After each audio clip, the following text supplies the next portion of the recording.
안녕하세요. 반갑습니다. 베이스캠프하고 박형주입니다. 자, 2023년 2학기 중간고사가 또 이렇게 끝났습니다.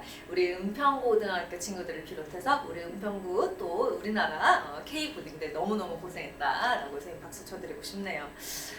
시험이 진짜 매번 느끼는 거지만 한 번도 전 과목을 잘 봤다, 불연하다 이런 생각은 사실 들지 않죠. 그러니까 여러분 항상 모든 시험에서 약간의 그 찝찝함과 아쉬움 이런 부분들이 좀 있으실 거예요. 특히 이제 우리 은평고등학교 2학년 친구들은요, 작년보다 난이도가 좀 많이 올라간 것 같은데 나만 어렵나? 라는 생각을 할 수도 있어요. 그 이유가 무엇인지 제가 낱낱이 지금부터 파헤쳐 드리도록 하겠습니다. 자, 은평고등학교 2학년 2학기 중간고사 기출분석 지금부터 시작합니다. 제 소개를 네, 간단히 하자면 네, 그렇고요. 벌써 제가 EBS 최연소로 입사한 지도 좀 됐었었는데 네, 그러네요. 자, 베이스캠프하고 노래로 거의 한 15년 차 거의 그 정도 된 것 같아요. 그래서 진짜 그 은평구 내시는 제가 전문가가 아닐까라는 말을 네, 해봅니다. 자, 오늘 이제 총평 그리고 주요 문제 풀이 그리고 은평고 2학년 이게 빠졌네요. 은평고 2학년 대비 전략에 대해서 말씀드리도록 하겠습니다. 웬 모기가 이렇게 자꾸 날아다니기 때문에 빨리빨리 끝내야겠어요. 자, 총평. 이번에 은평고 2학년은요 시험 범위가 어디까지였어요? 함수의 극한부터 함수의 증가 및 감소까지였습니다. 자, 그 다음에 객관식 18개, 그 다음에 서답형 4개죠. 요게 이제 잘못 들어가 있습니다. 우리 은평고등학교 2학년은 증명서술형 없습니다. 자, 그 다음에 출제, 교과서. 이게 조금 오늘 PPT가 좀 잘렸는데요. 미안하지만 제가 그래서 패드를 보면서 얘기를 좀 할게요. 자, 교과서에서 60%가 출제가 됩니다. 사실 이 비율만 보더라도요 다른 학교에 없는 비율이거든요. 보통 학교들이 이제 시험 출제를 하실 때요 교과서 50%를 잘 안 넘기세요. 근데 은평고등학교는 그래도 60% 정도, 그러니까 교과서 난이도의 문제들을 60%나 출제를 하시니까 정말 땡큐죠. 근데 나머지 40%가 이제 어디서 출제가 됐었냐면 EBS 수능 특강 및 올림포스 고난도죠. EBS에서 출제되는 교재들이죠. 고3 수능 특강 그리고 고1, 2 때 배우는 올림포스 고난도 이 두 가지 교재에서 15%나 출제가 됐습니다. 그러니까 내가 이런 문제를 한 번도 본 적이 없는데 이거 어디서 나왔지? 라는 생각이 드셨다면 다음 시험 대비 때 여러분들이 고3 수능 특강, 올해 수능 특강 및 올포 고난도 푸시는 거 정말 도움이 되실 것 같아요. 그 다음에 이제 세 번째가 선생님 좀 잘렸거든요. 요 밑에. 그래서 여기 뭐냐면 모의고사라고 되어 있고 모의고사가 25%예요. 뭐라고요? 모의고사가 25%입니다. 그래서 우리 학교 시험 쉬워라고 얕잡아 보시면 안 되는 이유가 이런 것들입니다. 그러니까 고3 수능 특강, 올림포스 고난도, 그리고 모의고사 중요 기출은 여러분들이 꼭 잡고 계셔야 2등급 이상으로 올라가실 수가 있어요. 그래서 선생님 저 이번에 시험 망했어요 라고 하는 분들은 지금 이 영상을 잘 참고하셔서 계획을 세워보셨으면 좋겠다라는 얘기를 하고 싶네요. 자, 그래서 4번 저기 이제 정말 중요한 말이 잘렸는데 시험 난도가 쉬울 거라고 얕보지 말았으면 좋겠고요. 은평고등학교 2학년 절대 그렇게 쉬운 학교는 아닙니다. 이제는 자, 교과서 난들 문항만 충실히 공부한다면 아까 제가 말씀드렸죠? 3등급 이상 어렵습니다. 1, 2등급이 목표라면 고난도 문제에 대한 적응력을 키워야겠죠? 그래서 가로 열고 뭐라고 적혀있어요? 모의고사 기출, EBS 수능 특강 및 올림포스 고난도, 블랙딱지 등등의 시중교재. 그래서 이번에 이제 시험 선생님이 문제를요 1번부터 22번까지 총 22개에 대해서 낱낱이 파헤쳐봤어요. 이거는 어떤 교재 변형 문제, 이거는 어떤 개념을 갖고 있는 문제 하나하나 봤더니 이런 결론이 나더라고요. 실제 그래서 저런 시중교재에서 나온 변형 문제 그리고 여기에서 나온 그 변형 문제들이 꽤 많았거든요. 그러니까 여러분들이 정말로 2등급 이상 목표로 한다라고 했을 때요 교과서 난도의 문제들만 너무 머물러 계시면 안 되겠죠. 당연히. 그래서 이런 스타일의 교재들도 한번 참고해서 계획을 세우셨으면 좋겠습니다. 자, 주요 문제를 이제 볼 건데요. 이게 서답형 4번입니다. 우리가 서답형 4번 문제인데요. 미분이 가능하다. fx가 실수 전체에서 미분이 가능할 때 f'0을 구하는 문제이고요. 무려 몇 점입니까? 9점이나 되네요. 자, 임의의 실수 x에 대해서 fx는 x 플러스 1 이상이라는 식과 요 식이 나와 있습니다. 우리가 가나 조건의 공통점은 뭐죠? 그렇죠. 인의에. 자, 수학에서 말하는 인의에는 뭐죠? 그래서 제가 이제 수업 시간에 이제 많이 물어보거든요. 야, 애가 뭐야? 임의애? 네, 남자들끼리 막 장난치고 막 임의애. 네. 임의애가 뭐예요? 그렇죠. 모든이죠. 그래서 모든 실수에 대해서 항상 성립하는 부등식입니다.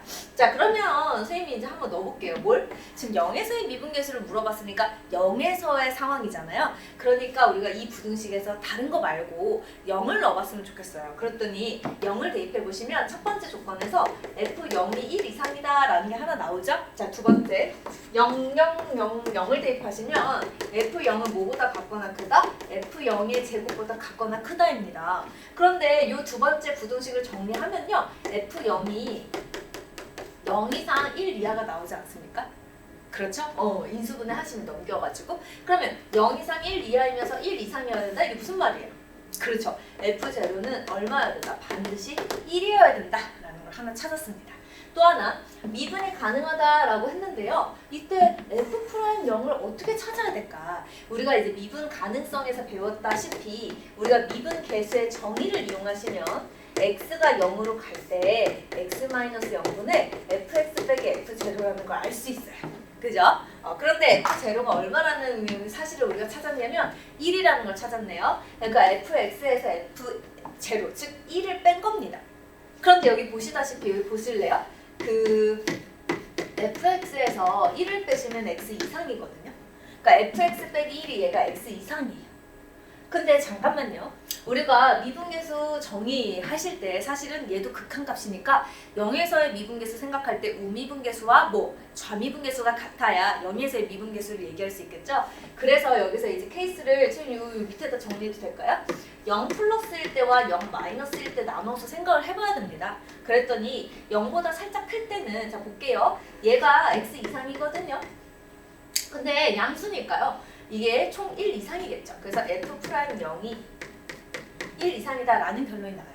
근데 0 마이너스일 때, 자 얘가 0 마이너스라는 얘기는 0보다 살짝 작을 때인데요. 그럼 얘가 이제 0 이하잖아요. 그죠? 그러니까 얘분의 얘는 뭐가 되냐라고 했을 때 1 이하가 되지 않겠냐. 그러면 동시에 만족을 해야 되기 때문에 F'0은 얼마나 돼요? 1이죠. 그래서 F'0은 얼마다? 1이다 라는 결론이 납니다. 그래서 이렇게 2점짜리 서답형 문제를 마무리할 수 있어요. 자, 그래서 문제 개념은 뭐예요?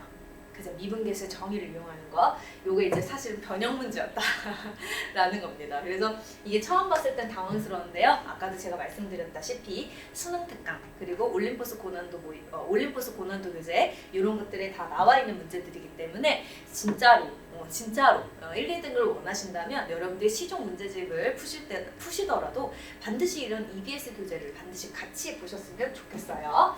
일단 저기 이제 첫 번째 뭐라고 나와 있습니까? 기본적으로 교과서는 완벽하게 숙지하는 것이 필수다. 자, 은평고등학교는 이제 이번 시험에서 프린트나 부교재 이런 것들이 없었죠. 교과서만 하셔도 60%는 완성이 된다. 하지만 나머지 40%는 단원별 주요 모의고사 4점 또는 EBS 수능 특강 또 올림포스 고난도 그다음에 블랙 딱지 이런 등등의 변형 문제가 출제된 것으로 보아서 이 다음 2학기 기말고사 대비하실 때요 반드시 이런 교재를 꼭 라인업을 하셔서 대비하셨으면 좋겠습니다.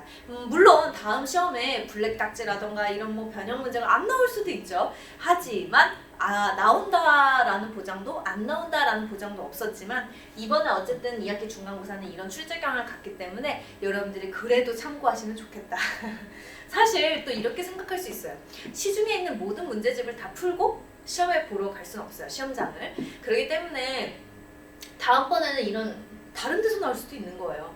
그러니까 여러분들이 더 중요한 건 뭡니까? 여기 써있죠. 단기간에 자신감을 높이고 싶다면 그러니까 어떤 문제가 어떻게 나오든지 간에 풀 수 있어. 나는 불도저의 정신으로 밀어버릴 거야 라고 하는 자신감을 갖고 싶다면 오답노트를 적극 활용하셨으면 좋겠는데요. 선생님 저는 오답노트 어떻게 해야 되는지 잘 모르겠어요 라고 하는 친구들이 현강생들 중에서도 굉장히 많습니다. 그래서 제가 막 피토하면서 얘기를 해요. 그런데 오늘 좀 단계별로 정리를 좀 해봤거든요. 공감이 되실까 한번 볼게요. 자, 첫 번째 일단 요즘 이제 패드를 많이 이용해서 공부하시잖아요. 네, 노트나 패드에 어쨌든 틀린 문제를 모으시면 됩니다. 자, 모으실 때 주의사항은 답을 반드시 적으셔야 됩니다. 답이 없으면 관다 이런 어플 같은 거 써가지고 답을 찾으시는 우리 수험생들 많이 봤습니다. 그러니까 평소에 답을 적어주시고 특히 출처도 같이 적어주셨으면 좋겠습니다. 그래야 나중에 중복되지 않게 정리할 수 있어요. 자, 시험 전에 틈틈이 다시 푸는 거죠. 버스 정류장에서, 지하철 승강장에서, 또 뭐 어디가 있을까? 학교에서 쉬는 시간에, 점심시간에 매점 앞에서 이렇게 언제든지 오답노트와 함께 하시면서 쉽게 풀리는 문제들은 즉시 폐기하시고요. 왜냐면 그거는 시험장에 나왔을 때도 다시 풀 수 있겠죠. 근데 그 이외에 그렇지 않은 경우에는 나중에 한두 번 더 풀어볼 수 있게 했으면 좋겠고, 다시 풀 때 주의사항은 풀었던 풀이대로 그대로 답습을 하시면 풀이 과정을 외우게 되겠죠? 그러지 마시고 다양한 풀이법을 최대한 끌어올리려고 생각을 해보셨으면 좋겠고, 이때 주의사항은 한 줄 한 줄 쓰시면서 왜라는 질문을 꼭 반드시 던지면서 해주셨으면 좋겠다라는 거고요. 조금 더 제가 욕심을 낸다면 이 주어진 문제의 조건을 변형해보는 연습, 그것이 곧 문제 만들기 시작점이거든요. 그러니까 이 조건이 이렇게 바뀌면 어떻게 될까라는 것을 예상해보는 활동입니다. 근데 그거를 해본 사람과 안 해본 사람은 그 사고력의 발전에 있어서 굉장히 큰 차이가 난다고 해요. 그러니까 여러분들 그런 부분들을 꼭 참고하셔서 자신감 있게 오답노트와 친해지셨으면 좋겠습니다. 자, 은평고등학교 2학년 2학기 중간고사 총평 영상 어떠셨습니까? 이번 영상을 준비하면서 진짜 이 영상이 우리 은평고 친구들한테 한 줄기 빛이 되었으면 하는 바람으로 정말 열심히 준비했습니다. 아무튼 다음 시험에 또 여러분들 이제 또 달리기 위해서 또 열심히 준비하고 계시는데요. 모두 좋은 결과 있기를 제가 두 손 모아 응원하고 있겠습니다. 여러분 화이팅 하세요.